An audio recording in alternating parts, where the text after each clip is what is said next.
to this episode of the YAHOWAH blog. It is devoted to the time of troubles, in particular Jacob's, Tsar, or Yisrael's troubles. This is a time that is fast approaching. It began 7 years before YAHOWAH and Dod returned on Yom Kippurim in year 6000 Yah.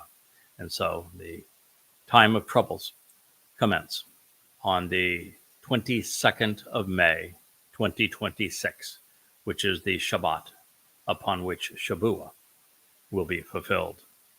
And our last program, which was devoted to, I think, part 15 of Katsir Harvest, we explained in detail specifically what Shavuot represents. Now what I'm going to do is turn to Yeshaya, Isaiah 17 and 18, so that you might know the prelude to this Shavuot harvest, but also might appreciate what will transpire after it and where this will all end up. Because we're entering an exceedingly difficult time for God's people, where he is going to do everything he can to garner their attention, to reintroduce himself to them after 3,400 years of separation, so that a remnant of Israel might be spared. So there's a lot at stake. This is an exceedingly important time for YAHOWAH and his people. In our family hour, I shared the first 7 statements of what I'm going to reprise for you at the beginning of this program. And we need to do that so we are up to speed with where the story is headed and how we are going to get from here to there.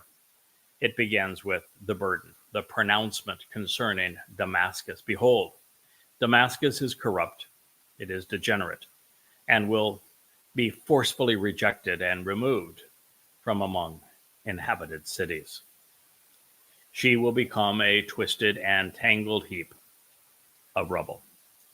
Yeshaya, Isaiah 17:1. This was really quite a prophecy when it was issued 2,700 years ago, because Damascus remains the longest enduring, continuously habitated city in the world.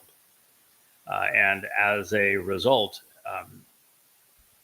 to say that it's going to eventually be uninhabited and nothing but rubble is saying a lot. And this would not have even been conceivable until fairly recently during the Syrian civil war. And now with the Assyrian government folding, the military of Assad giving up and just fading into oblivion, and the terrorist group formerly known as the Islamic State gaining control of the country.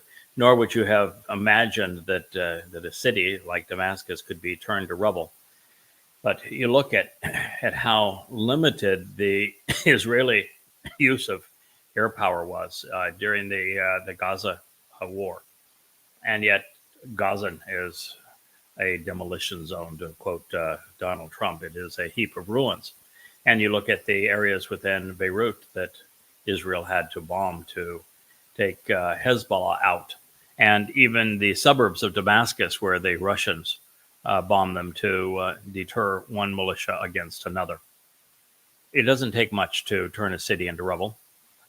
We also saw this, of course, during World War II, where there are cities like Dresden, which the Allies, particularly the United States, firebombed night upon night, killing more people in one night than were killed in Gaza during the entire war, and leaving the city essentially abandoned. So this doesn't take much to do it today. But when this prophecy was made 2,700 years ago, it was pretty extraordinary. And we're just watching its fulfillment now. Abandoned and deserted will be the inhabited and terrorized regions of Aror, the repudiated outcast. This speaks specifically of where the Philistines have gathered in Jordan. It's not too far from Amman, Jordan. And it is an area where YAHOWAH says it's just going to be terrorized. It is going to be filled with repudiated outcasts. And they are. There are 2 million misguided, malcontent Muslims in Jordan who still, for political and religious reasons, apart from evidence and reason, of course, identify as Palestinians, even though there are no such ethnicity, no such country. But they view themselves as outcasts from Israel when they are actually outcasts from the mainstream of Islam. They are so irascible that no one wants them. And they are largely terrorists. And what God is saying is that there will be an uprising in these areas, and that Muslim will fight against Muslim. It was the old prophecy that that they will live like wild asses of men. Their hands will be raised against a brother's hand against a brother, and they will live in hostility with the whole world. Pretty accurate depiction of the descendants of Ishmael, which are today's Muslims.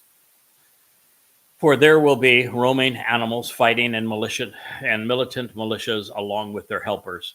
This is Adar, and that is, of course, what we would expect to happen here. It has happened before. It will happen again. The Muslims that are surrounding Israel have, who you would think they would have learned, that in their wars in 1948, 1967, and 1973, where they used conventional military hardware to fight a reasonably conventional war against Israel, they lost badly.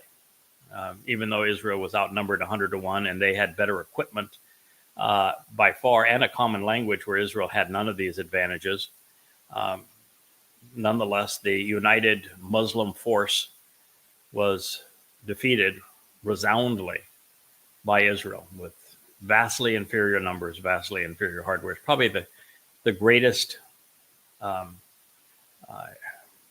story in human history militarily of a force inferior in both numbers and in equipment defeating a superior adversary. And so this is what they have learned, is that while they cannot prevail against Israel mano a mano, man to man, or even in a standard warfare tactics, they are quite good at what happened on 10/7, where you send in an aerial bombardment into the cities, while jihadists by the thousands, and next time it will be by the millions, invade and wreak havoc in the smaller communities. And this is precisely what Yahowah is predicting is going to happen. He not only predicted 10/7 of 23, he is predicting 1,000 times 10/7 to occur in 2027. So 4 years removed from the first attack. And it's the thing that we have learned the IDF cannot thwart. They didn't even engage for up to 18 hours. And when they finally did engage in Gaza, they ended up manufacturing more Islamic jihadists than they killed. The IDF's not good at this kind of fighting. It's not to say they aren't courageous. I admire the IDF. The soldiers of the IDF, I think the leaders of the IDF are dunderheads, but the average soldier in the IDF is an extraordinary human being, and I admire their dedication to protect Israel. And while they fought nobly in Gaza, the mission they were given was impossible. It was a mission due to fail, because no matter how many Islamic jihadists they killed, they would manufacture more than they eliminated, and that is precisely what had happened, and I predicted it on the morning of 10/7 of 23.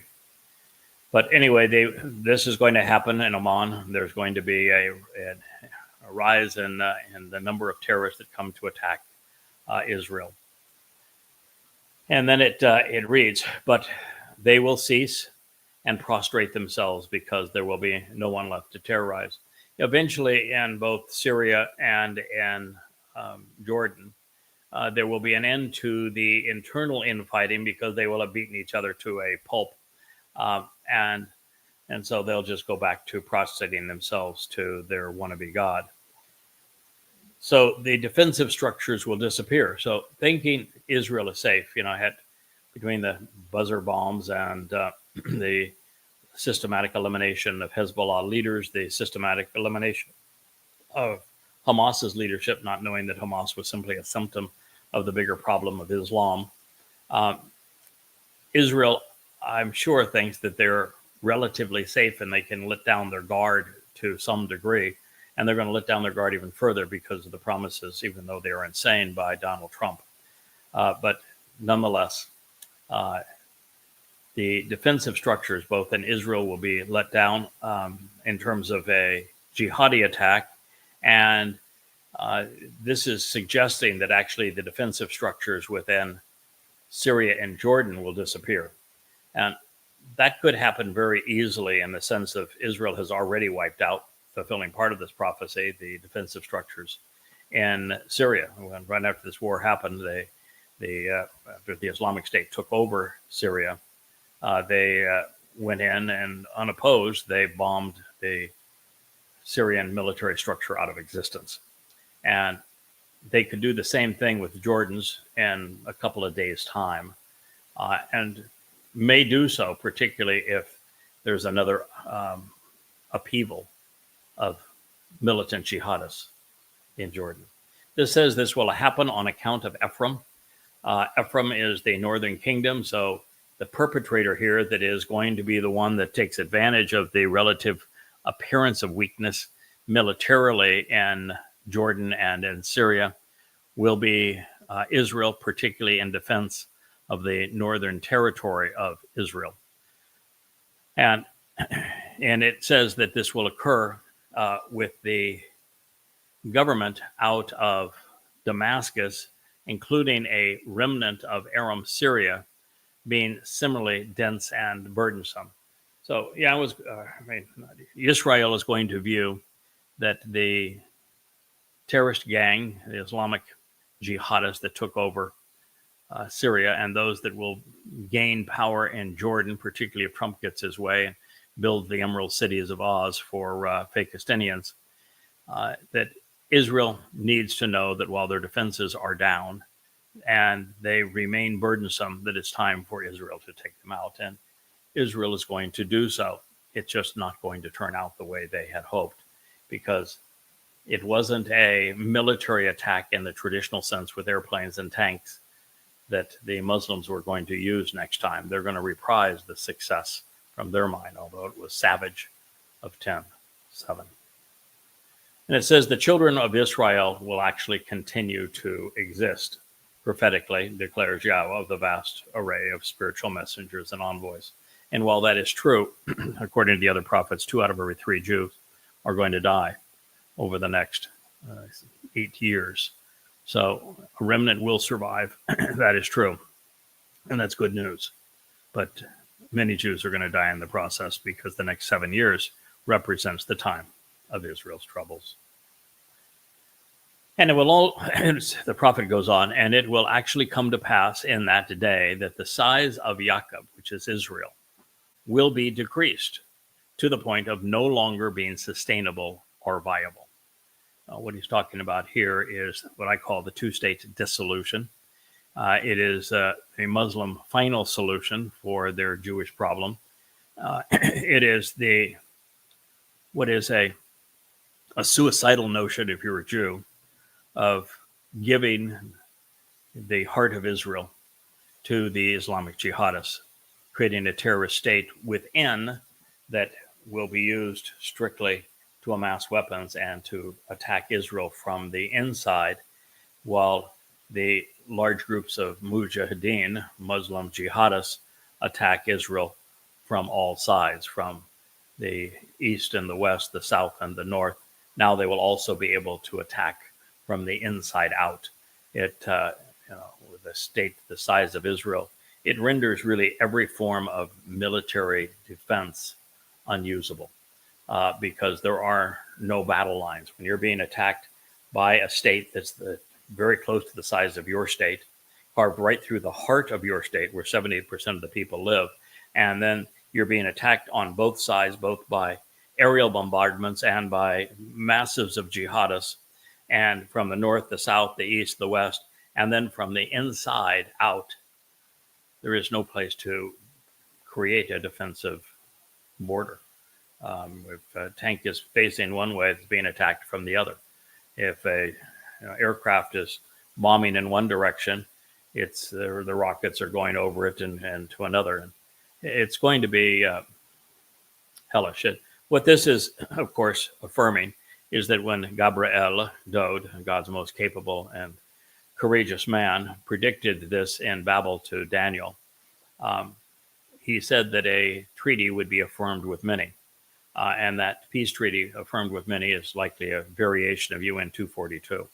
And while Muslims would have taken nothing less than the old 1967 lines prior to the Six-Day War, because of the Trumpsters' insane plan of the Gaza resort and the Emerald cities of Oz for Fakistinians in Jordan and Egypt, and that is such anathema to the Muslims who wanted this dagger kept in the heart of Israel. They're going to be more generous into what they will accept initially in terms of their state, and Trump and Israel collectively are going to accept that. And of course, the deal is only to make Israel vulnerable. It's going to be done in the spirit of Hudabayah from the Muslim point of view, which means that no treaty between a Muslim and non-Muslim is binding on the Muslim. That's exactly how the 9th Surah of the Quran begins, and it's all because of the Treaty of Hudabayah, where Muhammad said that he promised not to terrorize his own kin, his extended family, that he wouldn't rape their daughters, kidnap their sons, murder their fathers, rob their caravans for 10 years. And the next year he had more men under arms. He was in a better position to wipe them out, and he came and attacked them. And Allah conveniently said, well, it doesn't matter. It doesn't matter what he agreed to. Any treaty between a Muslim and non-Muslim is not binding on the Muslim. This is what's going to happen. Israel's going to be lured into, isn't it going to be wonderful? We're going to have normalization now with Saudi Arabia, and they're the leader of the Islamic world. And we're all going to get along, and they're not going to want to kill us anymore. And they might even like us going forward. And it's just a ploy to establish you talk about a multi-front war. This is a multi-front war up close and personal, inside out and outside in, all simultaneously. Donald Trump will be the purveyor of this. It'll happen within less than 2 years from now. So he's the president of the United States. He's the person coordinating this. It will be, the plan will be accepted, will be MBS's plan. He is a psychopath. And he represents Islam, which has been at war with Jews for 1,400 years. So this is what you can expect. The prophet went on to say, the fattest, best protected, and most important place of his physical existence will be leaned. It's going to be narrowed at the waist. That Israel is only like 5 miles wide is what it will be left when this state of terror is imposed on it, and therefore Israel become indefensible. Then it will be like, then this is what happens simultaneous with this, so that we now know the timing.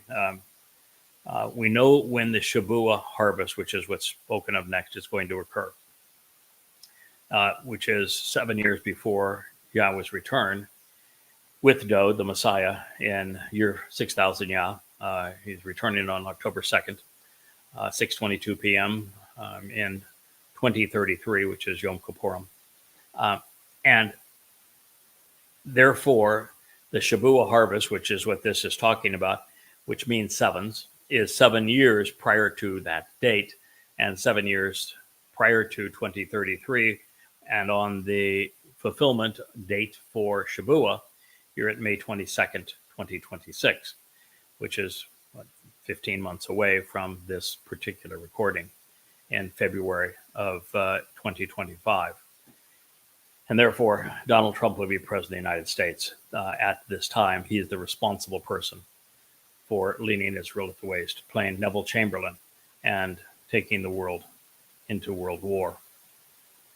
So simultaneous with this, so we have our bearings, it will be like the gathering in and receiving, the joining together and bringing in, the collecting and assembling of a katsir, a harvest of reaping the fruit from the chaff at the proper season.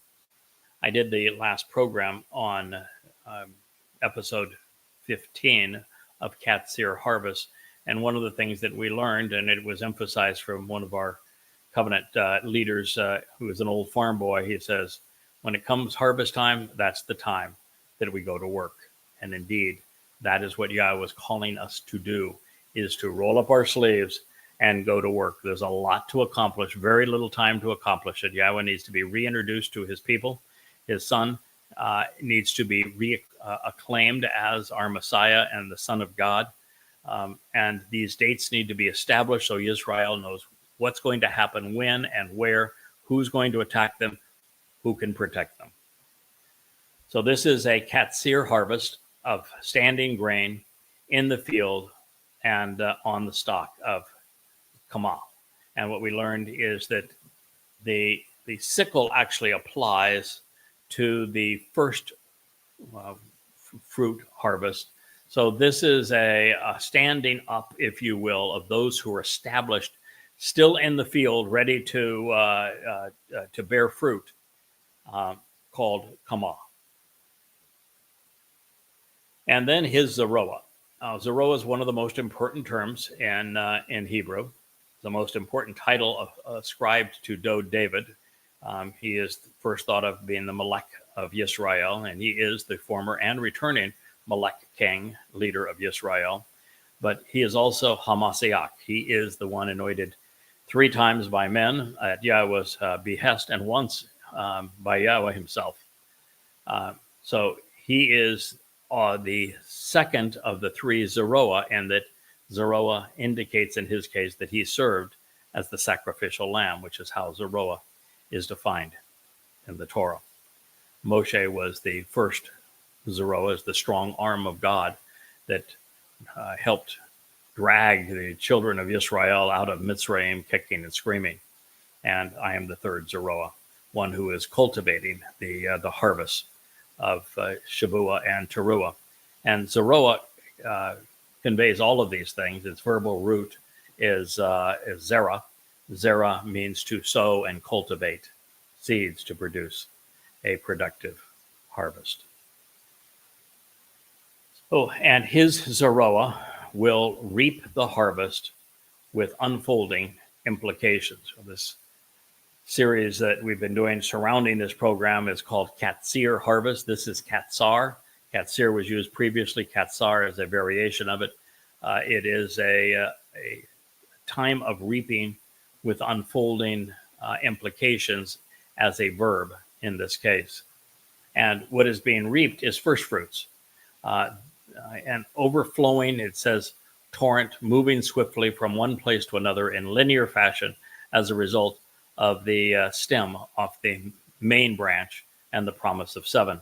It's shibolim. Shibolim would be the plural of shibol. Sheba would be 7 or promise. So this is all in that same root family. I think I have extrapolated in previous programs and talked about it being a river of light. Well, it does speak of a flowing torrent. It doesn't say if that river is moving upwards, downwards, or sideways, but this could very well depict, how fields in the wind, so fields undergirded by the Spirit would have a sense of movement and fluidity and flowing. This could also speak of that torrent of water that is going to upwell from the Temple Mount during Teruah and the importance of it. This could also speak of many people fulfilling Shavuah by bringing the voluntary amounts of water, the solvent, with them, and that this contributes to that flow. But the fact is, we're dealing with grain upright on the stalks. They are moving. It's almost like a river of grain flowing in the wind, which is ruach in Hebrew. In addition, there will be a time certain which is similar to a gleaning of what is left, a final collection and ingathering. So we have this Shavuah harvest, which is described visually here, a time of working in the field to maximize the productivity of that. And then a time certain is going to come, and when there's going to be a gleaning, which is different than the katsir. This is a lakat. An lakat is a secondary harvest. It is one which is done more rapidly. It gleans a remnant. It is designed to produce a numerically insignificant ingathering compared to the bigger prior harvest. And it's typically ascribed to things like olive trees, where you'd have the main harvest and then you'd come back sometime later. You'd notice there's some more ripe berries on the tree. You actually beat the tree to knock them off, and there would be a secondary harvest. That's what this is talking about. That's what a lakat is. So in addition, there will be a time certain, that which is similar to a gleaning of what is left, and a final collection and ingathering, lakat, again of first fruits, flowing from one place to another in linear fashion. Now, in this particular case, this first fruits that is flowing could speak of one or two things. It could speak of the ongoing work of the ripe grain in that field that is put into action by the Spirit and continuing to move in the right direction. Or there is an aspect of Shibolim, which speaks of fruit on outstretched branches, which are also blown in the breeze. And so it could also speak of those. But there is a first fruits harvest, and it's a sense of movement from one place to another.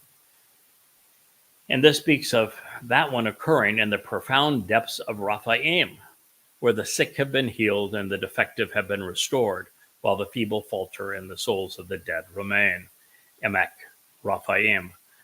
It is from the vast and open places where the depressed have been healed by a physician, from Rapha, a place where the impaired have been restored to health, and Rapha, where the feeble continue to falter and are left to descend from a higher place to a diminished status as a result of being lazy and limp, habitually refusing to exert the effort required to prevail. Sounds like he's talking about Haredim here. The Raphaim is a broad and an open valley. It's 2 miles west, if you're looking for a particular location, southwest of the Temple Mount and Jerusalem.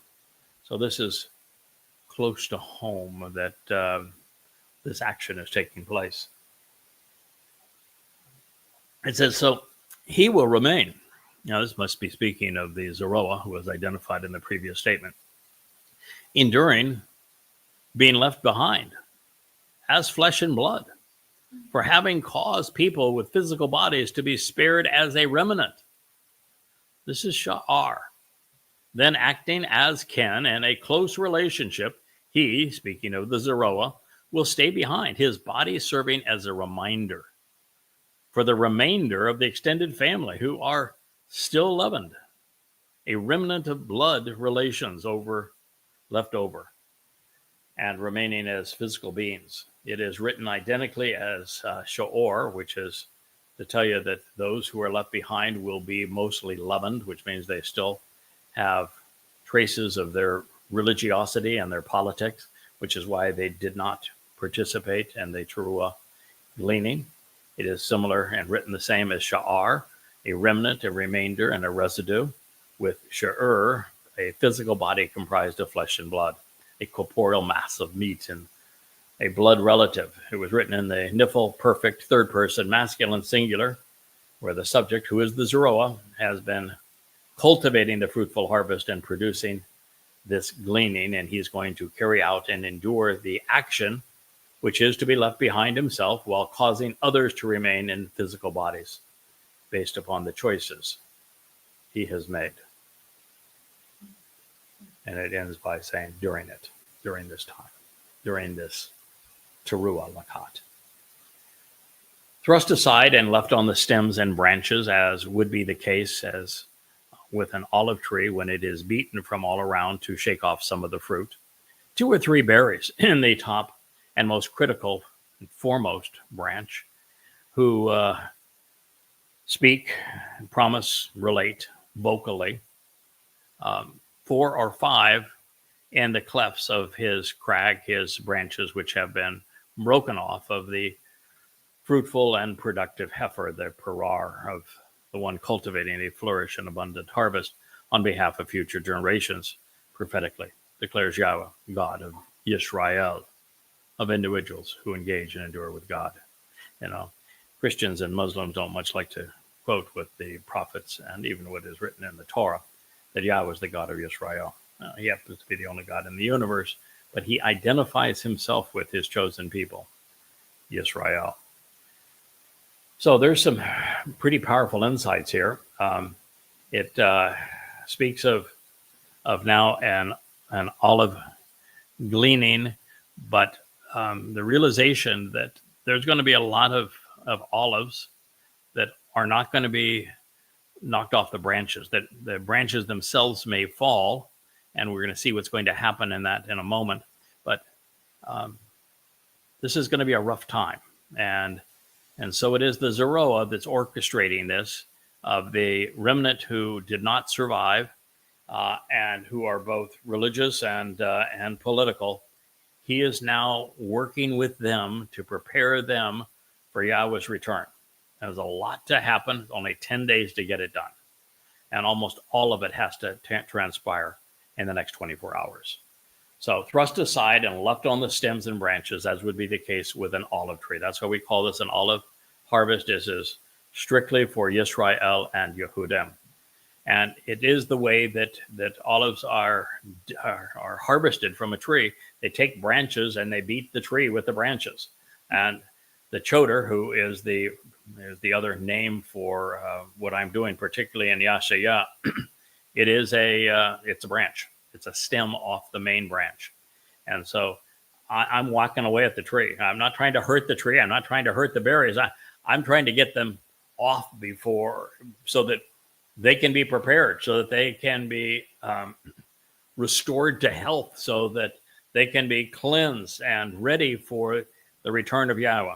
And they would be incinerated if this didn't happen. So, and I'm also trying to strike some sense into their heads. You know, Jews have been really hard-headed for a long time. Sometimes you got to get their attention. And so with only 10 days left, I'm sure there's some of that going on as well. And, you know, Yahweh didn't pick a passive individual to do this. I got no problem getting in their face and yelling at them, you know. Just, you know, if he was looking for this, he got it. He found the right guy to do this. I'm no nonsense when it comes to telling people, you know, you're absolutely stupid. You need to wake up. You're comatose. You're within days of blowing it. It's now or never. Get your act together. I probably wouldn't say quite those nicer words, but nonetheless, you get the gist. You know, I come across as poorly if I get all agitated on a program like this. But I can assure you I will not come across poorly when I'm agitated at this remnant of Yisrael, because I will have their best interest at heart. I will be the only one other than my pal Elia that will have their best interest at heart. And I can tell you, Elia's far sharper with his words than I am. So if you think I'm a little aggressive, well, wait till you get a load of Elia. And the fact is that Elia's grand role that he will reprise, and the whole reason he was taken and will return, is because he's the best ever when it comes to repudiating Israeli politics and religion. That's what he did previously. Something to think about. So thrust aside and left on the stems and branches, as would be the case when an olive tree is beaten from all around to shake off some of the fruit and shake some sense into them. Now, 2 or 3 olive berries. This is likely, I would think 2,000 or 3,000. I think that 1 represents 1,000 here. I could be optimistic and say 10,000. I could be super optimistic and say, 200,000 or 300,000. Wouldn't that be lovely? But I can tell you for sure it is not 2 or 3 million. But it could be 2,000 or 3,000. It could be 10 or 20 or 30,000. Optimistically, I guess it could be 200 to 300,000 olive berries in the top, most crucial and foremost branches. This would be, when you're dealing with the branch that Yahweh considers to be the uppermost, the foremost branch of the children of Israel. I shouldn't have to tell you who that is. Well, Dod is the main branch, but the tribe is Yehudim. Yehudah, and the plural, Yehudim. That is what this 2 to 3 represents. So 2 to 3 olive berries in the top, most critical and foremost branch. Then I've got a special rapport with Yahowah, and you might say, well, that's kind of hard. You know, he passed away 2,700 years ago. No, he didn't. He wrote the book on chodering. He introduced the choder. He explained how to be a choder. He told me everything the choder needs to know and to do. He's the guy that also tells Israel that you need to listen to the choder and read the sign that he has provided for you. And occasionally, because quite frankly, Yahowah is way too over the top in his praise of the job that I'm doing and his appreciation for this job. And you have to know the reason for that. Yahowah was really the greatest of all prophets in terms of the swath of material that he represented. Yahweh credits Moshe with being the greatest prophet, but he explains that because he liberated the children of Israel from Mitzrayim. In all of his greatness, and Yahowah, which means deliverances from Yahweh, has the most refined vocabulary of any prophet. He covers the widest swath of territory of time from any prophet. He makes the most detailed presentation of the time that we're in now. But when he was given a chance as a reward for a job well done to enter heaven and to see Yahweh and in the seventh dimension, and then Yahweh opened the door to heaven to show him what was on the other side, and I'm sure Yahowah expected that all the marvelous things that Yahweh had revealed through him, that there would be just countless people on that door waiting to come in based upon what they had revealed together, and there was no one. And there was not only no one out the door waiting to come in, based upon all that Yahowah had said and done. He had already prophesied that there would be no one for the next 2,700 years. No one. And so that's pretty defeating. Yahowah broke down in tears. And this is a great man doing a great service. And the realization that he had given it his all and not a single person responded. Yahweh took him then to see the future, see our time right now. That's what he's writing about here. And now he knows that there would be a Nakri, an observant foreigner, the choder as he describes him, a sucker that would give life to the fallen stump that was Israel. A Kol, the voice speaking for Yahweh, Bashar, the herald of Yahweh's beloved son, Dod.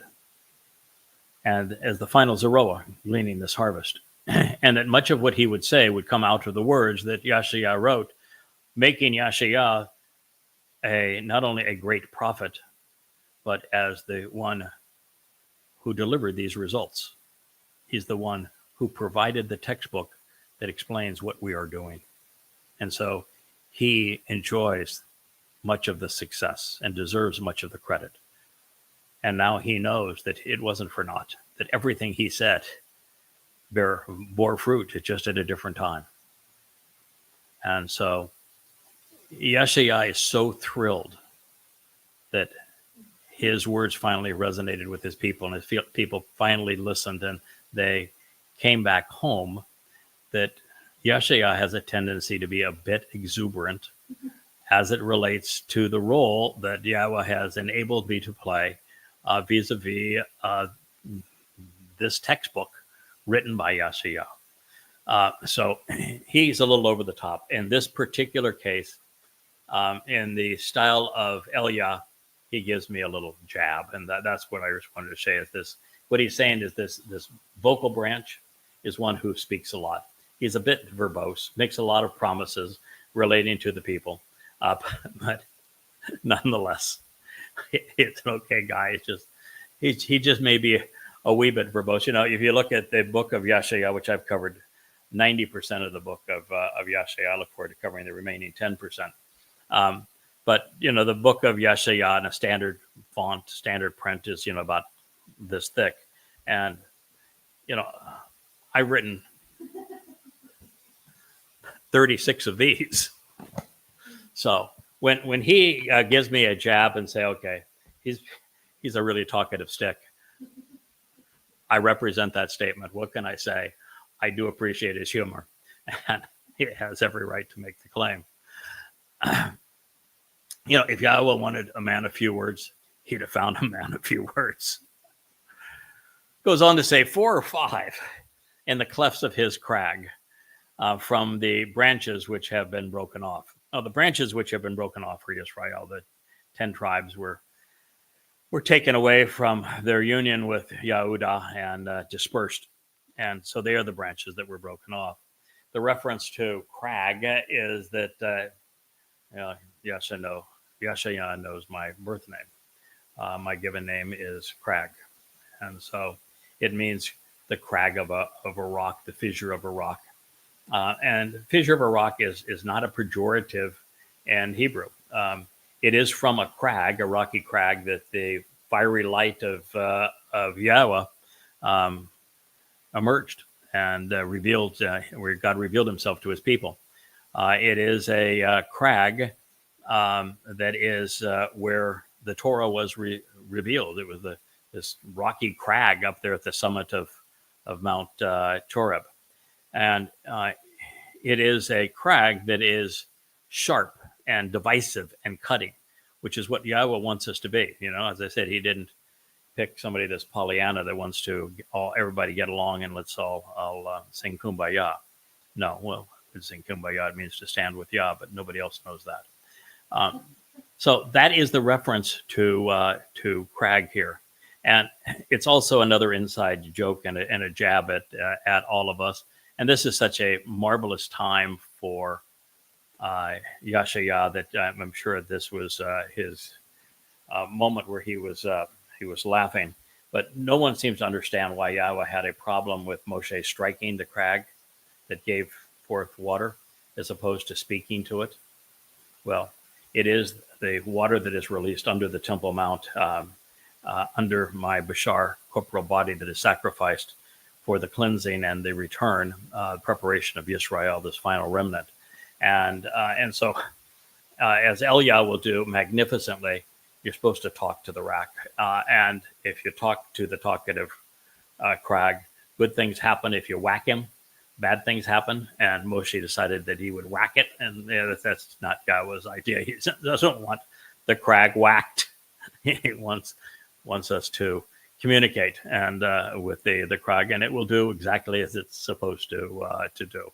So it's another inside metaphor. I don't know why I'm sharing this with you other than I find great humor and pleasure and these nuances. I know my God has a sense of humor. I know his favorite prophet has a sense of humor. I know his son has a sense of humor, and I have a sense of humor too, and I like to share it. So anyway, I'll be protecting these. That's another way he could be saying too with the crags and broken off branches that maybe I'm really old by that time too. That could be another inside joke. Who knows? The last part of it though was no joke. This part of it was one of the most cathartic moments of my life when I realized what he said next. Because the Zeroah, that talkative stick, the one with the clefts and crags, would be the parah. You could just render parah as fruitful and productive. But parah is the Adamah parah, the bloody red man, who is fruitful, productive, known as the red heifer. And so what he's saying is that the aftermath of the Towrah gleaning, the sun rises that following day as it relates to those who are left behind, including the Zero himself, who will be corporeal on that day. But he is the red heifer. He is the Torah. He is also the bloody red man of Edom, the man of Edom, which Yahowah will talk about in great detail. I think it's in the 61st chapter. After he goes back and talks about this very harvest, both of these harvests, in the 56th and 57th chapter, he reveals the arrival of the man of Edom. The man of Edom is the ultimate savior for the remnant of God's people. The Dode is the ultimate savior of God's people. But at this moment in time, it is the man of Edom. And the man of Edom and the Anima Parah are one and the same. Prophetically declares Yahowah. So here I am giving my buddy Yahowah credit for the humor. But if you read this quite literally, it's Yahowah, my God, that is having some fun with me and the terms that he has used over the time. Now, I will tell you, if it is true that this was not, and it both can be true, by the way. Yahowah could be just dictating to Yahowah writing it down. The other is that a lot of prophecy is revealed such that Yahowah wants it filtered through someone he trusts. And because if he does that, then we're receiving the information in a way that is more ideal, more customized, if you will, for us. And so this could be Yahowah having fun with this, but it could be Yahowah knowing that our relationship is good enough that he can have some fun with all of this. Because if you don't see the humor in it, well, it would be this particular moment. It's pretty dark. It is right before the light. And this says that the Almighty is the one who will have acted and engaged to get this done with him. Talking about the Zero again, the crack. That the individual, like every individual in God's story, is nothing apart from God. Moshe is a former Egyptian, whisked out of a basket, and then who ran off to Arabia that we never would have heard from. We would never have even known his name had Yahowah not engaged to accomplish the liberation of his people and the revelation of the Torah through them and the guidance of his people to the promised land. All of that is because of what Yahowah did with him and through him. Same thing would be true with Dode, the greatest man who's ever lived, Yahowah's beloved son, our Messiah and King. If it were not for what Yahowah did with him and for him, we would not know that he was the king of, he wouldn't have been the king of Israel. Yahowah picked him. People picked Shaul. He would not have won any of his battles, most all of his battles. He would never have figured out that it was appropriate for him to serve as the Pesach El, which he did. And he could not have done that if God had not brought him back for a second of his 3 lives. And he could not have fulfilled Matzah, where he took our guilt into Sheol to deposit it there without Yahowah orchestrating the entire affair. And he would still have stayed there if it wasn't for Yahowah bringing him out of Sheol and taking him to Shamayim. Everything we know about Dode, we know because of what Yahowah did with him and through him. Now, the same thing would be true with me, although I don't want to pretend that I'm of the character or the courage or the intellect of either of those 2 prior Zeroah. But nonetheless, Yahowah chose me to do this mission, so he had a reason. And he intends to achieve his purpose. And so Yahowah is saying, don't count any of this out. Just because you may not like who God chose, he's going to accomplish it through his chosen implement. That's why we read constantly, don't get in his way. So Yahowah will engage, he will act, and he's going to get this done. And his eyes will choose to continually look towards the set apart one of Yisrael. You know who the set apart one of Israel is? This is, by the way, Yeshayah 17:7. Do you know? Who is the set apart one of Israel?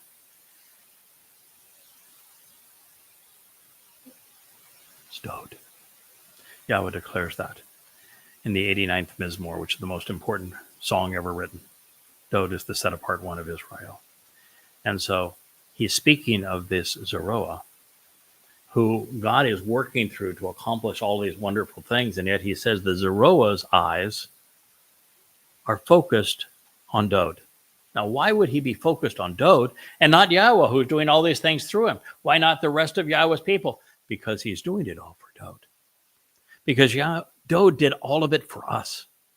And the way back home, the way to capitalize on all of this opportunity is for us to embrace who Dod is and what he has accomplished. Dod is the one through whom Yahweh established the covenant. He shared the narrative presenting the terms and conditions with Abraham. He established it, according to the 89th Mizmor, with Dod. Dod is Yahweh's son. If we want to understand the covenant, Dod is our exemplar. If we want to be beloved of Yah, we emulate Dod. If we want to enter heaven, become immortal, perfected, and adopted into God's family, we capitalize on what Dod has done because he fulfilled Pesach, Matzah, and Makodam. If we want to be part of forevermore, we acknowledge Dod because he is king of forevermore. And so you should not be surprised that I was the first one to learn and then to share that Dod is the Messiah, the Son of God, and returning King, who also fulfilled Pesach, Matzah, and Makodam, collectively making these discoveries the greatest in human history and a direct fulfillment of this part of the prophecy, because all of those things were unknown, particularly collectively, prior to what I discovered and have shared with you. Dod is the set-apart one, the most special and uncommon, the only one of him in all of Israel. So then he will never accept, never gaze upon the altars, these works of the hands representing the fingers that have made them, and they will not focus upon either that which is associated with the Asherahs, the mothers of God, the queens of heaven, or the Masana, Madonnas with the child, or the sun god images. Yeshayah 17:8. What he's saying here is that because I am focused on what Dod has done, and the best way to serve Yahweh, the best way to earn Yahweh's respect, the best way to do what Yahweh wants us to do is to focus on what his son achieved. Because everything falls into place when you understand that. And if you do that, then you will never have to endure anything that, or accept anything that is the least bit religious. There is no altar to bow to, no works of man that become impressive. And you're actually part of those who get to remove them. This actually says, because the ultimate trophy to human achievement, religious achievement, are the Dome of the Rock and Alaska Mosque, currently scarring the Temple Mount. And what I've done with Yahweh is, honestly, I'm going to serve as the second witness, no matter what. You've asked me to do it. That is a job I'm going to do. I'm going to serve as the Adam of Parah. But you've never been opposed to those asking. You're asking to do something like this, for them asking something from you. Mind you, this is not if you don't, I won't, because I will, regardless if he said no. This is Yahowah telling me in advance. 2,700 years ago, I agreed to this. I don't want to stand on the Temple Mount speaking to Yisrael with those ugly pieces of crap in my background. I don't want that Dome of the Rock. I know it's an ugly scar. I don't want Alaska Mosque. I want those religious shrines gone. I don't want to have to look at them. And I was accommodating that. He says, yeah, I'll take care of you. They will be destroyed. Thank you. Would I have done it any? Yes. Am I going to feel better about it? Absolutely. Am I going to feel more comfortable there? You betcha. And if Muslims and progressives and whoever wants to blame me for attacking their holy sites, great, bring it on. You think that I get irritated on some things that maybe are a little over the top? Hey, bring that to my attention and see how I respond at the time. It'll be entertaining. And it also says that they, now speaking of a larger audience, will not focus on the Asherahs. And I just love this because, part of being in this role is that Yahowah makes it pretty clear you're gonna get your stripes. Look at Dode; he was beaten to the point of being a crimson grub on the fulfillment of Pesach, what Rome did to him with their whips, and then nailing him to the upright post for crucifixion. And the presentation here is I'm going to be a bloody red mess when I offer my life to the Beast of Beasts on Yom Kippurim, on Towrah. You got to be able to take your stripes to do this job. And you'll have a lot that won't be physical stripes. And the most aggressive that I have felt in recent months goes back to a rebellion that came out of the group that was the most supportive of this mission. And it was a woman who was clinically diagnosed as a psychopath that lured away most of the women. Few of the men, I'm not sure if they're really men or not, but nonetheless, a few of them, but mostly women. And she did so in a mother god worship cult, an Asherah cult. That mother god is the chief object of veneration, and they speak for mother god. Of course, in Yahowah's testimony, there is no mother god. He denounces the idea of mother god by saying there's not going to be any focus on Asherah's mother gods at this time. So he's officially denouncing it and denouncing that breakaway group and saying, no, you missed the vote. You're not going to be part of going forward. And all things to do. What was interesting is that in all of human history, no one made a bigger deal about the fact that ruach, the Hebrew word for spirit, was feminine. And if anything, anytime something was feminine and it had to do with the Moed Mikre of the covenant, I would speak of all the possible implications of this word being feminine. And if anything, well, not if anything, I absolutely went too far in ascribing feminine characteristics to this aspect of Yahowah's nature. And it was always, though, an aspect of Yahowah's nature that he has both feminine and masculine qualities, but Yahowah always represents himself as masculine, never as feminine. And their great claim was, well, because you have understated the feminine nature of spirit mom, many people are going to die, so we need to speak for God so that those people aren't blinded by you, and they know that we're representing the voice of spirit God. Of course, no one in human history ever did more to ascribe feminine characteristics to the Ruach, and therefore to Yahowah. So the very premise, of course, was a lie, but people in these breakaway cults are never much concerned about things that are dishonest, nor the worship of sun god images as it goes. So with these revelations pertaining to what's going to happen around Shabu and Towrah, the ingatherings presented, all in chronological order. I think now we're moving to as we move to the next statement, Yahweh wants us to go back and say, okay, I've shared these events with you from the perspective of the fulfillment of Shabuah and Towrah, and what's going to happen then. Now I want to go back through the same turf, but I want to now share it with you from the perspective of the battles that Israel's going to have to wage and what's going to occur during this process. That's where we begin now.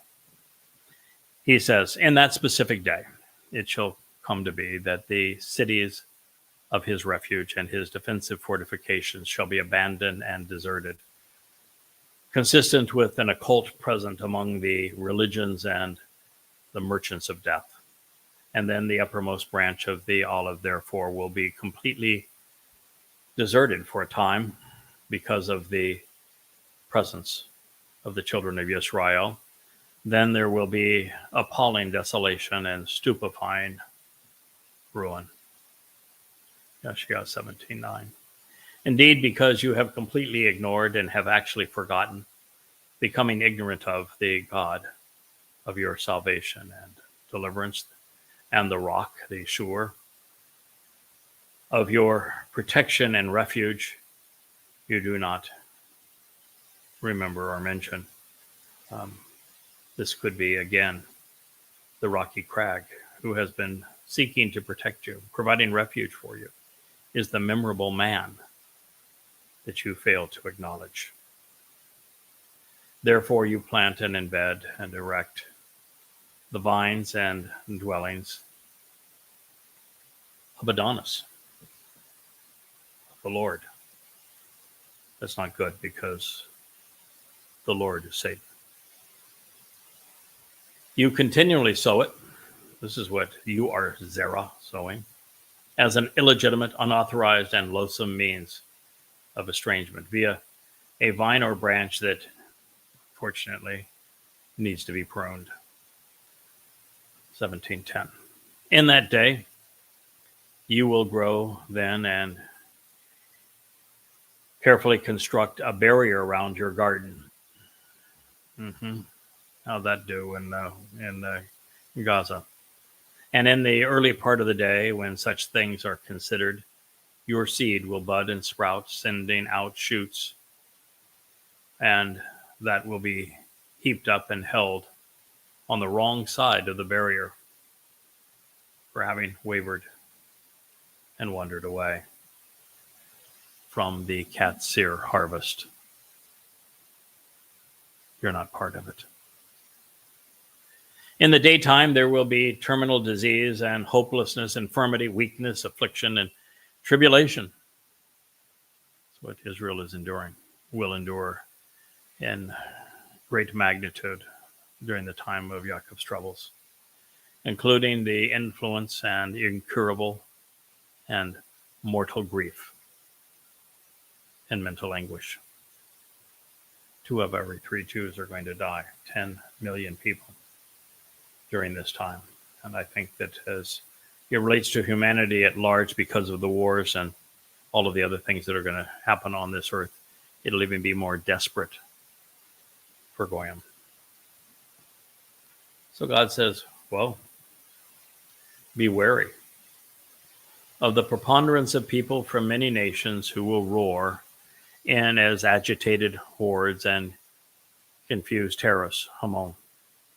This is the double side of Abraham's name. Abraham on one side means merciful and enriching father. On the other side, it means father of these agitated and confused hordes of terrorists. Hamon. And on the positive side, he is the father of Yisrael, of the covenant family.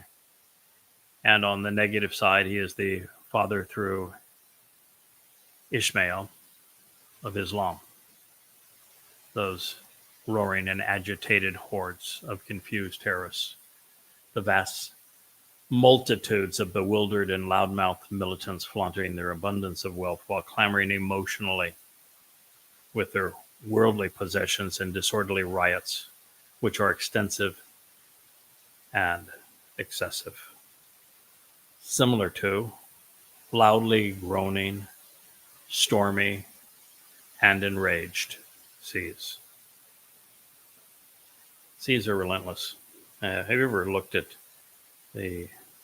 what happens with either a tsunami or in a hurricane with the tidal surge, and see that winds can be damaging, and very often are, particularly when they swirl and become embedded tornadoes.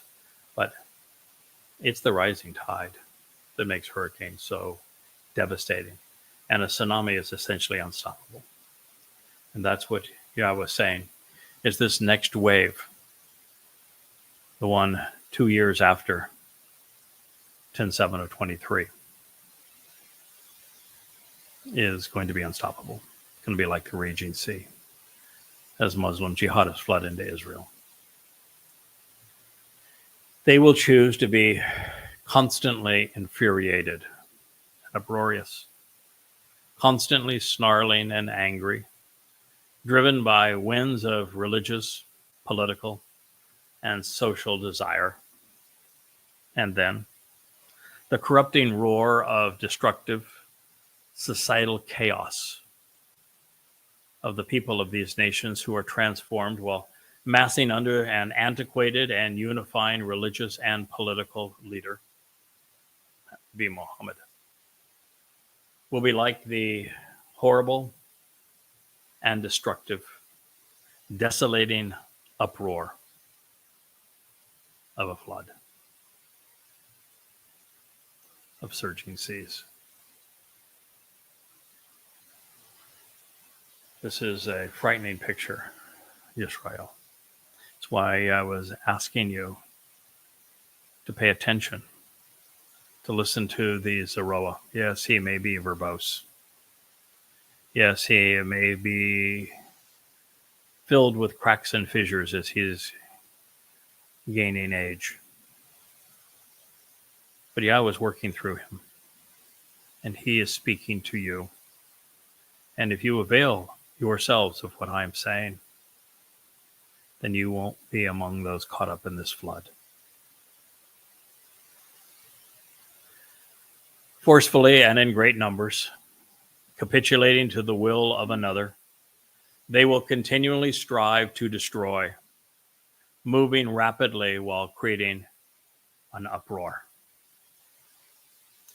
Yashaya, freedom is from Yahweh, Isaiah 17:12. What he's describing here is 1,000 times 10:7 of 23. The archaic people of these nations who are massing under a religious and political leader, like widespread and innumerable, horribly destructive and deadly floodwaters, will be devastating. They will be desolating. It's hard to share these words with you, Israel. It's like so many, almost all, that Yahweh has conveyed through his prophets over the last 3,400 years, or more precisely, between 3,400 years ago and 2,400 years ago, between Moshe and Malachi. You haven't listened. And time after time, you've been bludgeoned by the Egyptians, by the Assyrians, by the Babylonians, by the Macedonians, by the Imperial Romans, by the Roman Catholics, by the Ottoman Turks,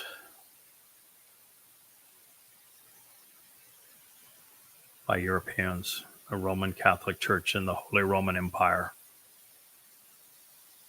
by the Nazis in Germany,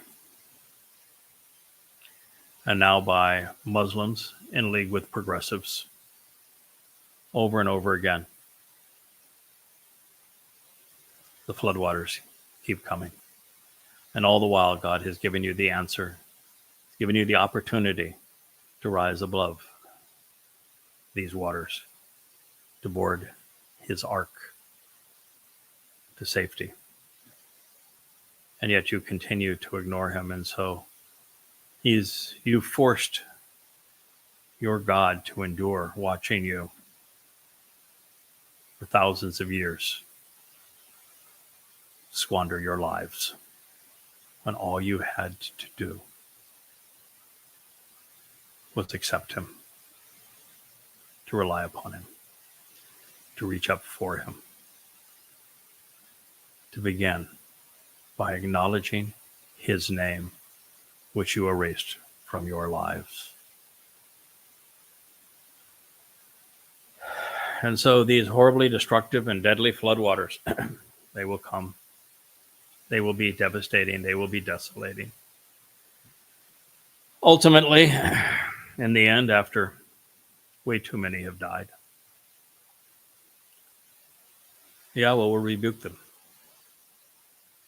And whether he rebukes them at this moment by speaking through his cold voice, his sons Bashar, his chosen Zeroah and Nachri, the Choder, whether this is now speaking of his return with his son Dod, the Messiah, who is the greatest defender of Israel, or it's in stages and it represents all three. We know he will rebuke them. He will issue a warning against them while criticizing their capitulation. And so they will be swiftly driven away, denied and deprived of what they sought, and they shall disappear, going into a distant place of alienation. You know what the distant place of alienation is, Israel? It's Sheol. And that's where they're headed. And they will be chased just like chaff on the hills before the approaching presence of the Ruach of the Spirit. And like a rolling ball of idolatrous dung, spinning like a tumbleweed in a whirlwind before the approaching presence of the storm.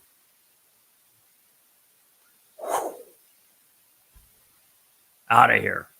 You are gone.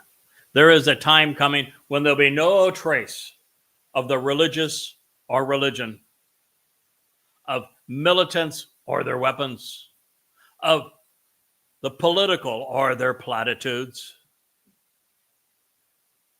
All gone, blown away like chaff in the wind, like a rolling ball of dung.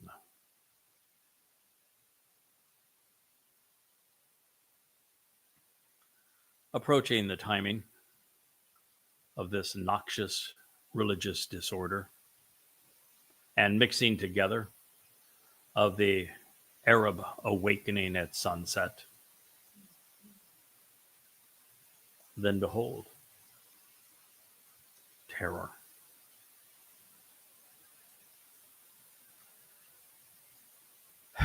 In the time before the dawn, and wait a minute, just so that you are clear here. The statement prior speaks of the role that Elia and I am playing in rebuking the religious who have come to attack Israel.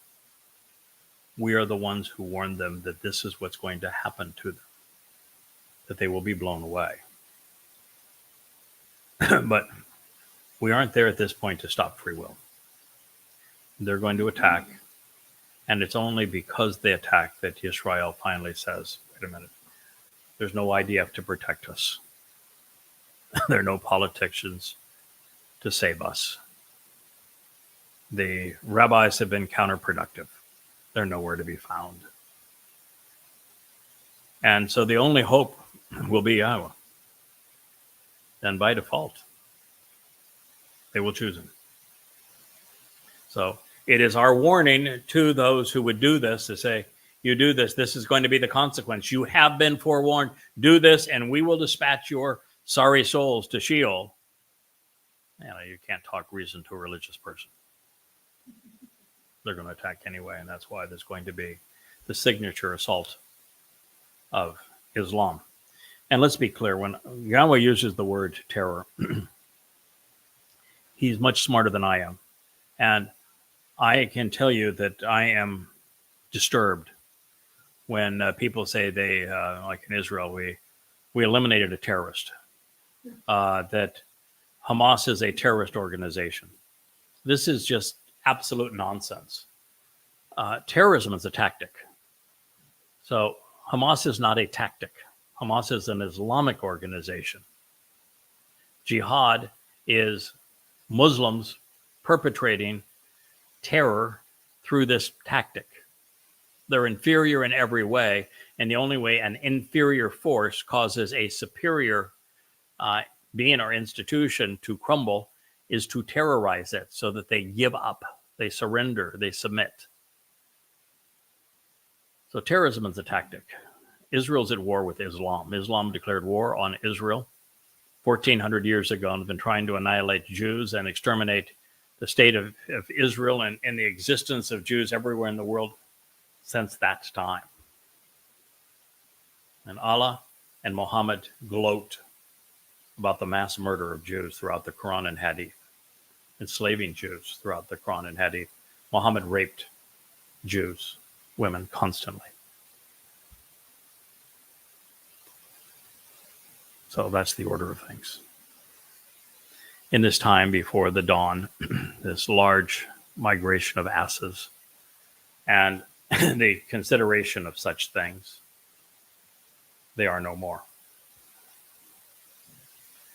And so this is a very precise prophecy. It says that this final enemy that's going to terrorize Israel is going to be comprised of Arabs, Arabians. A religious upheaval, darkness before the light. All of these things are derived from Arab. And they will bring terror. Even terror is an interesting word because it's Baal aha, very similar to Allah. But in the morning, they will be no more. Now, in this particular case, what happens is that the final Lakat gleaning that we talked about, that transpires as the sun sets on Towrah, which would be the 23rd of September of 2033. But remember how not only am I left behind, but so is a physical mortal remnant of Yisrael. Well, it is then that the Adamah Parah, which was spoken of at that moment, the Parah, well, the Adamah Parah, known as the red heifer, is going to sacrifice his life to save Yisrael. And once that occurs, what's going to happen is that Eliah is going to reprise his role as the master of ceremonies, the exact same thing he did 40 Babel 888 years earlier, when he orchestrated the events against the political and religious establishment and the roasting of a bull that had been prepared for this sacrifice. And Yahweh ignited the flames, and all around was this torrent of water. Yahweh was going to release a torrent of water from underneath the Temple Mount. He's going to ignite the flames. They're going to reach up and dance to the heavens. The water is going to fall off the Temple Mount. And on the positive side, the Israelites who are the mortal remnant are going to be purified by these flames, and they're going to be cleansed by this cascade of water, while those who had come to attack and terrorize Israel are going to be washed away and incinerated. And that's going to occur in the morning. And this is going to be a special morning of Towrah. It's a Shabat, of course, a Saturday morning, because there will be a full eclipse of the sun on this day as well. And so on that moment, they will be no more. This is the fate of those deceived by seductive words. It is the consequence of their choices, of marauders who plunder and pillage us, and of the allotment and retribution of those who seek to conquer us, carrying off the spoils of war. because they despise us. Yahweh is, of course, speaking of Islam and Islam's final assault on God's people. They will fail because collectively, Yahweh and his beloved son, Dod, his favorite master of ceremonies of all time when speaking against politicized religions, Eliah, and the man who reflects the sun's light, who serves as his Bashar, this man dressed in crimson clothes, coming from Edom to save Yisrael, the Adam of Parah,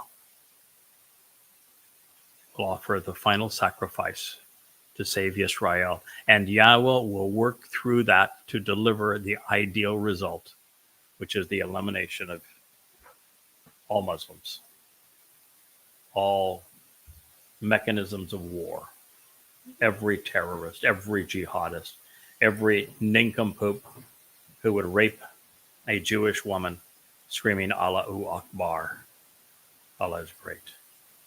Or, if you know the Hebrew, Allah is a mouse or a rat. This is what God has promised. Now with that, we move into the 18th chapter of Yeshaya. And I know we're an hour into this program. We try to limit our programs to about an hour. And I have to decide at this point, do I continue and to share this with you? Do I start a new program and then continue? But I think the answer is going to be, we've gone this far. Let's finish Yeshaya 17 and 18 and speak about what's going to occur, because the prophet told us. He said, woe to the land of whirling wings and hovering wings, which, relationally speaking, is from the region beyond the rivers in the direction of Cush. Yeshaya 18:1. What is the land that is best known for its attack helicopters, its whirling and hovering wings? Who makes the Apache? Who makes the Huey? Who makes the Black Hawk? Even the Offspring. The United States. The United States has more of them than every nation on earth combined. It is the nation of whirling and hovering wings. This is important because all of this that follows is a setup for Yahweh to tell Yisrael that the country that betrays it in the end, that is responsible for dissecting Israel at the waist, severing it into two, causing it to be indefensible, is this nation, the president of this nation that he is describing. And the opening salvo is whirling and hovering wings. And it is the other direction of Cush. That means apart from the rivers of Cush. You're going to go the direction that most Israelites would look at, or rivers of Cush. If he's going to say the rivers of the great rivers, then he would be looking east towards Mesopotamia and would be speaking of Muslims. But he's not. He's going the other direction. And of course, that nation in the other direction is the United States. He would go on to say, it dispatches weapons of war by the sea, along with envoys. Who's the envoy in Israel today? Yeah, Marco Rubio, Secretary of State, who was there even before Israel invaded Gaza. Former Secretary of State Vulcan. Of course, right after he met with MBS of Saudi Arabia to give Israel what they could and could not do.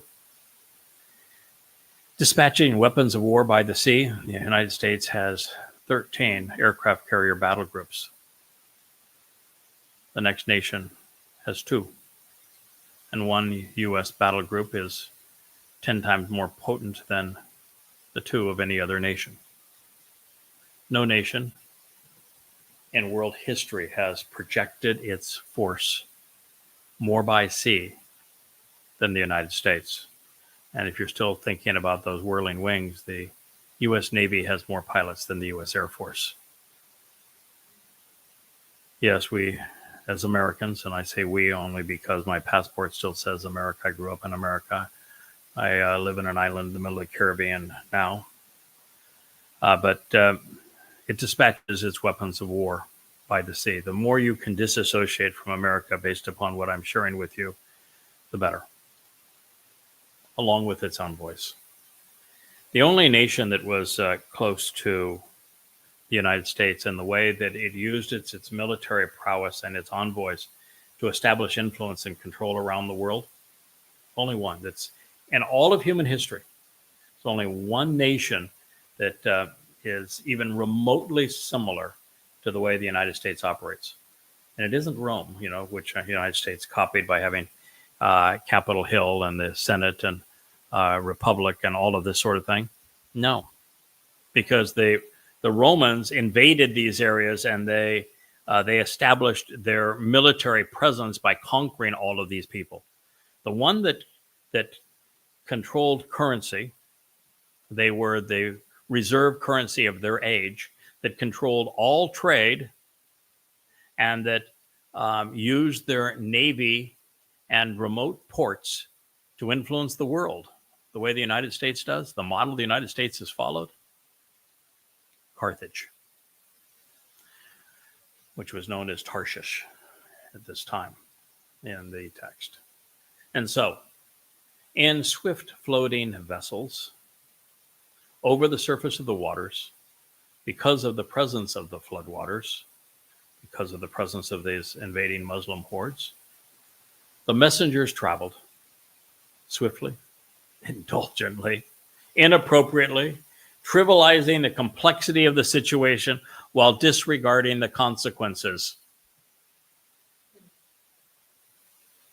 Boy, is that ever a perfect prophecy to describe the insanity of what Donald Trump unleashed 2 weeks ago when he said he was going to turn Gaza into resorts and that he was going to move 2.2 million Gazans out and give them emerald cities in Egypt and in Jordan, which is pure insanity. Not only will it not happen, not only would it be impossible to make happen, if it were to happen, it would be Israel's worst nightmare, because without fences around them, without the IDF being able to control what goes in to them, and with them metastasizing around other young Muslim jihadists, what you'll have happen if that were to occur is that 2.1 million Jordanians who still identify themselves as exiles from Fakistan, with the million that will be added to them, will have unlimited access to weapons. And now you've got 3 million jihadists coming in from the east. And then you would have another million joining with probably 1 million Egyptians, all armed to the teeth because Israel couldn't keep them from having arms, coming in from the west. It's 1,000-fold. 10-7, and you haven't even talked about what's coming down from the south, from Turkey and Syria and Lebanon, or up from the north, or up from the south, and the Sudan and Somalia, Ethiopia, and Saudi Arabia. Mother of all wars, to coin a phrase of Saddam Hussein. This is what would happen. So he knows what he has said is insane. But since he's a crazy dude, the Islamic heads of state are saying, Holy Mother of Kaaba, we have a problem. We need the Fakistanians to stay in Fakistan so they can attack Jews. Every time we've taken them and brought them into our countries, they've tried to bring us down. These people are impossible. The only thing that they're good for is killing Jews. We can't have them in our countries. And so by saying this craziness, Trump has put them into a position where what MBS wants to do is to impose the two-state dissolution of Israel in a way that the jihadi Muslims don't kill him. Because if he normalizes relationships with Israel without being able to tell the jihadi Muslims, I only do this in the spirit of Hudabayah to make Israel more vulnerable so that we could wipe Israel off the face of the earth, he's a dead man walking. He has said so, and he knows it. And he knows he has the United States by the coconuts, because all he has to do is formally go to BRAC, say, I don't care what currency except for our oil, we'll sell it in any currency. Ruples, if you want ruples, no problem. Yen, bring it on. He doesn't care. And if that were to happen, the United States is no longer the universal reserve currency, and our debt becomes crippling and we can't fund it. And the U.S. economy craters, and every economist knows it. That's how close the United States is, and the one lever that holds it all is MBS in Saudi Arabia. And so he has ultimate negotiating power over Trump, plus the fact he's already proven that he can buy Trump. Do you think he gave $2 billion to Trump's son-in-law? $2 billion. It's a big bribe to Kushner. Think he gave $2 billion to Kushner just for giggles? At the same time, how much do you think he actually gave through back channels to Donald Trump? And how much he's promised to give beyond that? If you want to have a clue, think of just the lowly Witkoff, the golfing buddy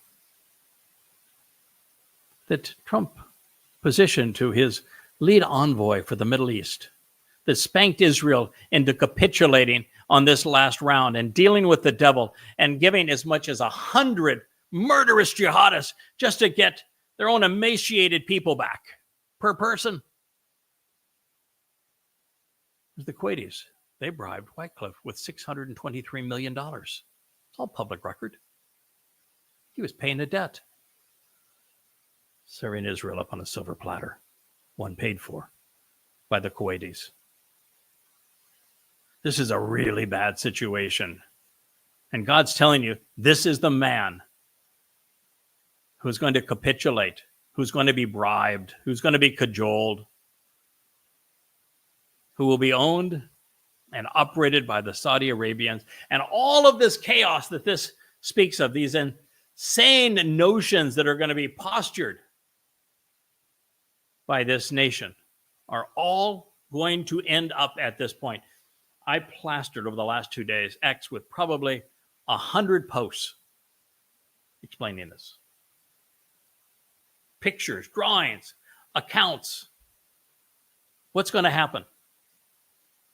It's right here in the prophecy, isn't it?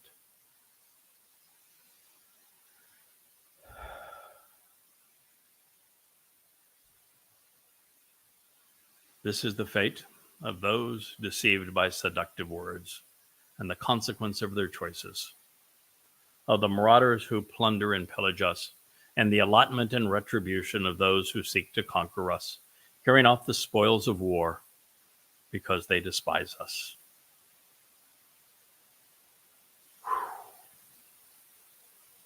And now we have in the 17th chapter, we're reading the same thing over again.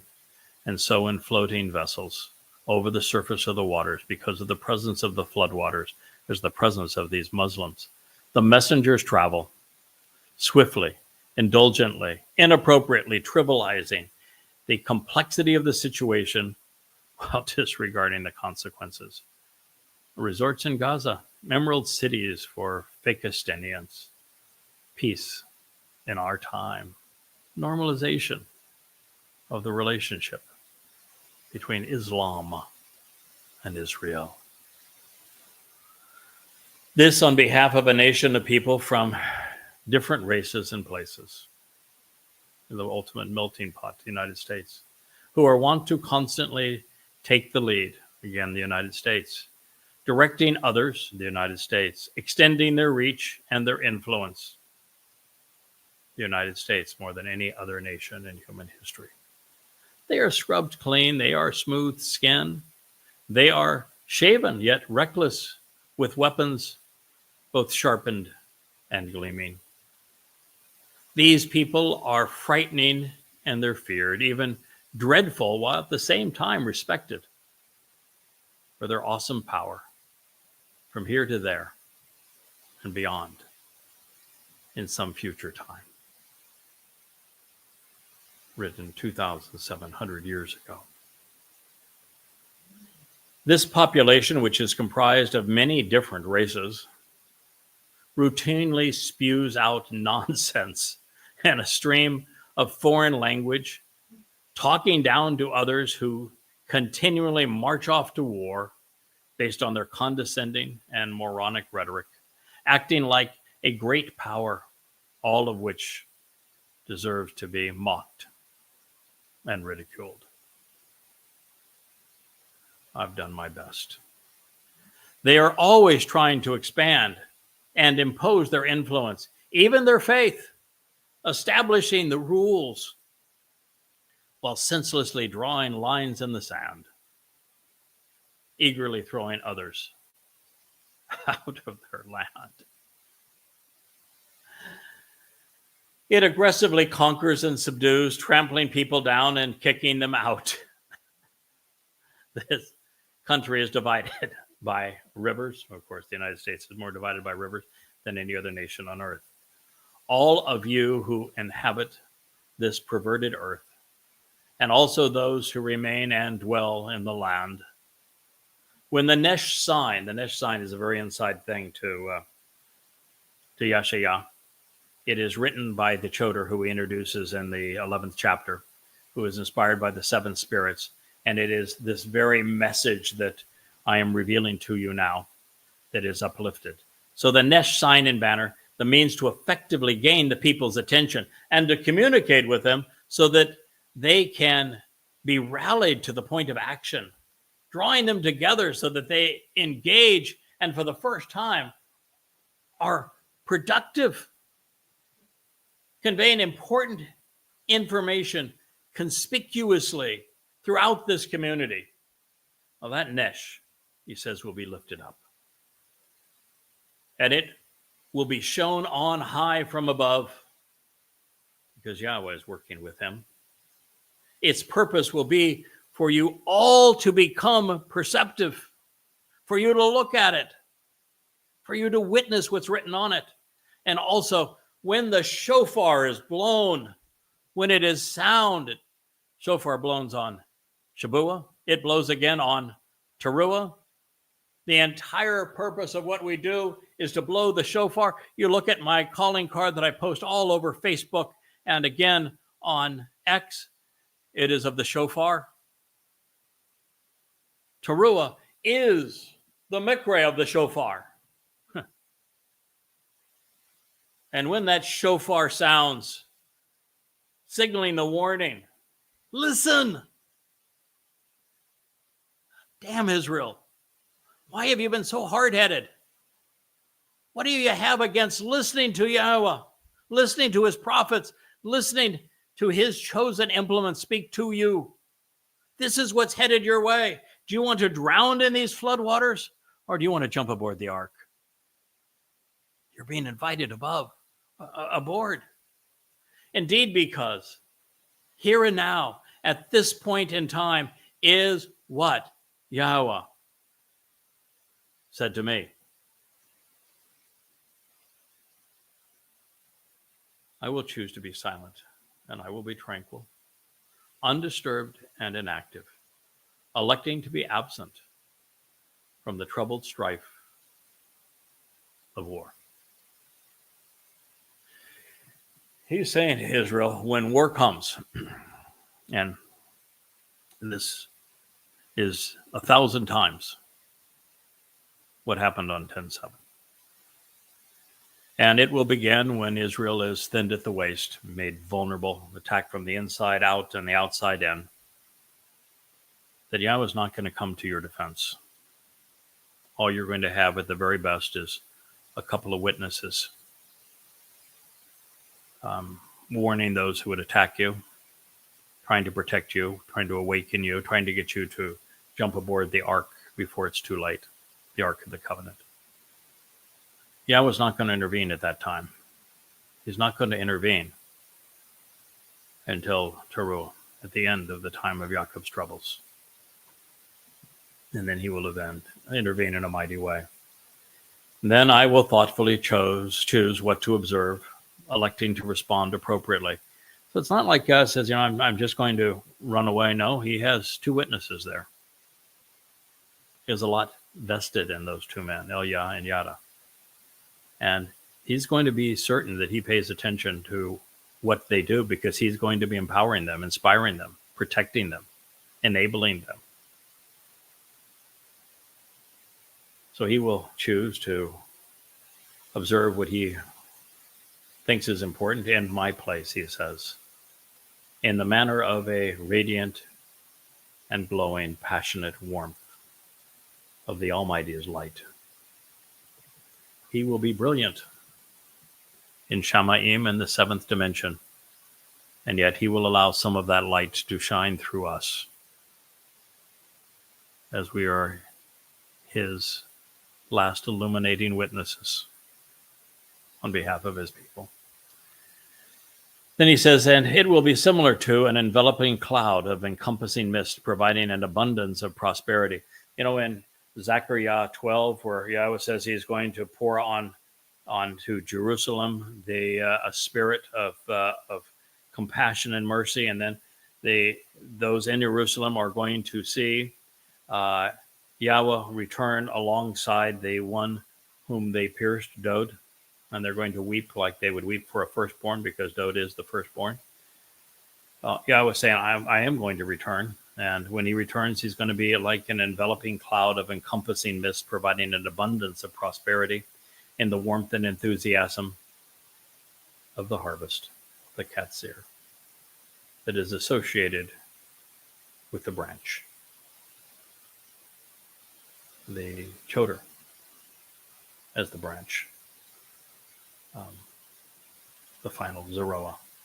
Indeed, before approaching the presence of the harvest associated with the branch, katsir, as the budding shoots form and are perfected, then the hardened and fit sour grapes, well, those who are not receptive, those who remain sour, are going to be dealt with for having been quarrelsome and rebellious filth. Israel, read the story of the Exodus. You were quarrelsome from the beginning. You were rebellious right from the beginning, and it never ended. You're quarrelsome, embittered, and rebellious now. You're sourpusses. If you don't change, you're going to die this way. 3,400 years ago, you told God to go away. You never wanted to hear from him again. There's nothing to be gained by that. That was stupid. Are you going to be stupid all the way to the end? Or are you finally going to wake up and make a change? Listen, I understand that most of you aren't going to listen, but some of you will. The Yahweh blog is for you.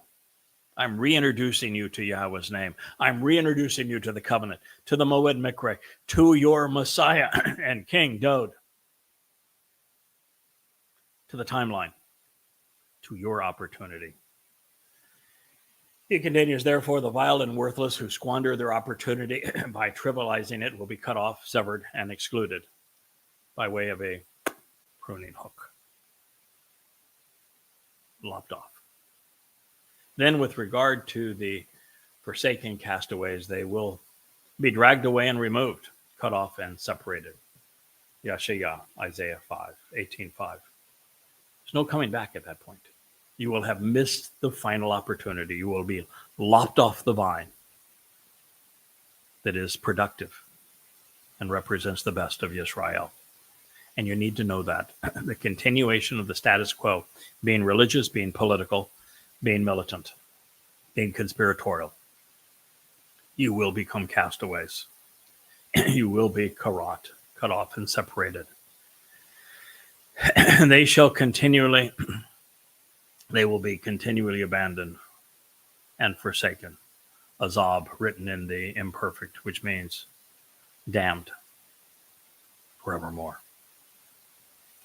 This is a time, unlike other times, where if a Israelite chose to be among the vast majority and chose to be recalcitrant, rebellious, malcontent against Yahweh, embittered, that at the end of their lives, their souls would simply dissipate into nothingness. They were given an opportunity, they squandered it, and that's just it.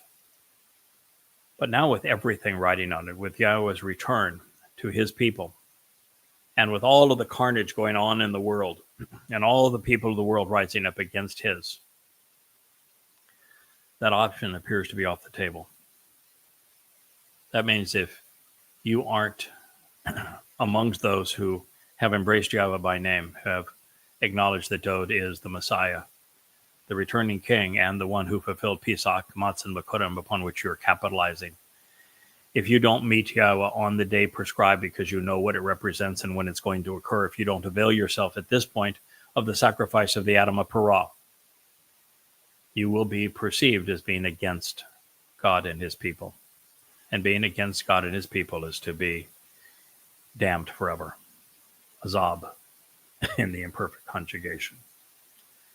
All together, completely, all at once, as if they were all alike. The religious, the political, the conspiratorial, the militant. The approaching birds of prey from the high places represent the beasts of the earth. And the birds of prey and all of the beasts of the material realm will be among and against them during the autumn and winter, continually ridiculing, taunting them for actually being irrational and consistently confused. Yeshayah 18:6. At this time, it shall be delivered forcefully in a straightforward manner, as a tribute, as a gift, which is born out of reverence and respect for the relationship unto Yahweh of the vast array of the spiritual implements. The gift. At this time, it's the man from Edom. Yasha in the 61st chapter told you about him.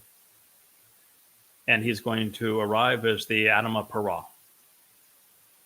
And he's going to offer the gift of his corporeal body to prepare and to cleanse this remnant of Israel.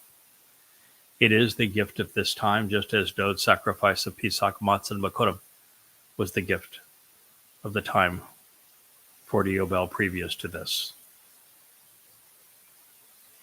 And then, at this time, it shall be delivered in a straightforward manner, as a tribute, as a gift, which is born out of reverence and respect for the relationship unto Yahweh of the vast array of spiritual implements.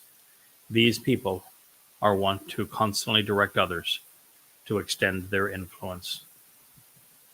And now he goes on, and he will speak more of the menacing nature of America that has brought the need for this sacrifice, this final resolution for God's people.